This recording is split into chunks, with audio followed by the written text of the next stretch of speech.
ಒಂದು ದಿನ ಗಣೇಶ ಹಾಗೂ ಸುಬ್ರಹ್ಮಣ್ಯ ಕೈಲಾಸದಲ್ಲಿ ಆಟವಾಡುತ್ತಿದ್ದರು. ಗಣೇಶ, ನಿನ್ನ ಹೊಟ್ಟೆ ನೋಡು ಎಷ್ಟು ದೊಡ್ಡದಾಗಿದೆ, ಹಾಗೂ ನಿನ್ನ ವಾಹನ ಇಲಿ ಎಷ್ಟು ಚಿಕ್ಕದಾಗಿದೆ.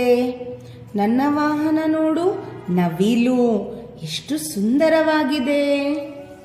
ನಿನ್ನ ನವಿಲಿನ ಕಾಲುಗಳು ನೋಡು, ಛೀ ಎಷ್ಟು ಸಣ್ಣ. ಅಲ್ಲೇ ನಿಂತಿದ್ದ ಶಿವ ಪಾರ್ವತಿ ಇದನ್ನೆಲ್ಲ ಗಮನಿಸುತ್ತಿದ್ದರು.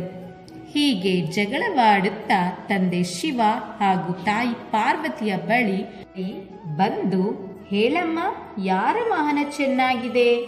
ಆಗ ಪಾರ್ವತಿ, ಯಾರು ಪ್ರಥಮವಾಗಿ ಪೃಥ್ವಿಯ ಪ್ರದಕ್ಷಿಣೆ ಮಾಡುವರೋ ಅವರು ಹೇಳುವುದೇ ಸರಿಯಾಗುವುದು. ಆಗ ಸುಬ್ರಹ್ಮಣ್ಯ ಇದು ತುಂಬಾ ಸುಲಭ ಎನಿಸಿ ತನ್ನ ನವಿಲಿನ ಮೇಲೆ ಹೊರಟ. ಆದರೆ ಗಣೇಶ ಸರೋವರದ ಬಳಿ ಹೋಗಿ ಸ್ನಾನ ಮಾಡಿ ಶಿವ ಪಾರ್ವತಿಯ ಹತ್ತಿರ ಬಂದು, ಜನ್ಮದಾತರೇ, ನನ್ನ ಪೃಥ್ವಿ ಅವರ ಪ್ರದಕ್ಷಿಣೆ, ನನಗೆ ಪೃಥ್ವಿ ಪ್ರದಕ್ಷಿಣೆ ಎಂದು ಹೇಳಿ 7 ಪ್ರದಕ್ಷಿಣೆ ಹಾಕಿದ.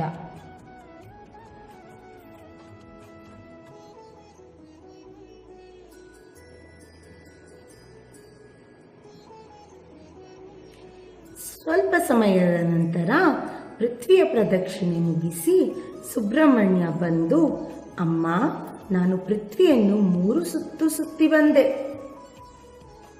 ಆಗ ಪಾರ್ವತಿ, ಸುಬ್ರಹ್ಮಣ್ಯ, ನಮ್ಮ ಷರತ್ತನ್ನು ಗಣೇಶ ಗೆದ್ದಿದ್ದಾನೆ. ಇವನು ಬುದ್ಧಿವಂತ. ಇವನು ನಿನಗಿಂತ ಮೊದಲೇ ಪೃಥ್ವಿಯ ಪ್ರದಕ್ಷಿಣೆ ಮಾಡಿದ್ದಾನೆ. ಗಣೇಶ ಹೇಗೆ ಮಾಡಿದ? ಪುತ್ರ ಗಣೇಶ ನನ್ನ ಹಾಗೂ ಶಂಕರರ 7 ಪ್ರದಕ್ಷಿಣೆ ಮಾಡಿ ಈ ಷರತ್ತನ್ನು ಗೆದ್ದ. ಗಣೇಶನ ಬುದ್ಧಿವಂತಿಕೆಗೆ ಮೆಚ್ಚಿ ಪಾರ್ವತಿ ಪರಮೇಶ್ವರರು ಗಣೇಶನಿಗೆ ಆಶೀರ್ವಾದ ಮಾಡಿದರು. ಗಣೇಶನು ವಿದ್ಯೆ ಬುದ್ಧಿಗೆ ಅಧಿಪತಿಯಾದನು. ಹಾಗೆ ನಮ್ಮ ಎಲ್ಲ ಕೆಲಸಗಳು ನಿರ್ವಿಘ್ನವಾಗಿ ನಡೆಯಲು ಪ್ರಥಮ ಪೂಜೆ ಗಣೇಶನಿಗೆ ಸಲ್ಲಿಸುತ್ತೇವೆ.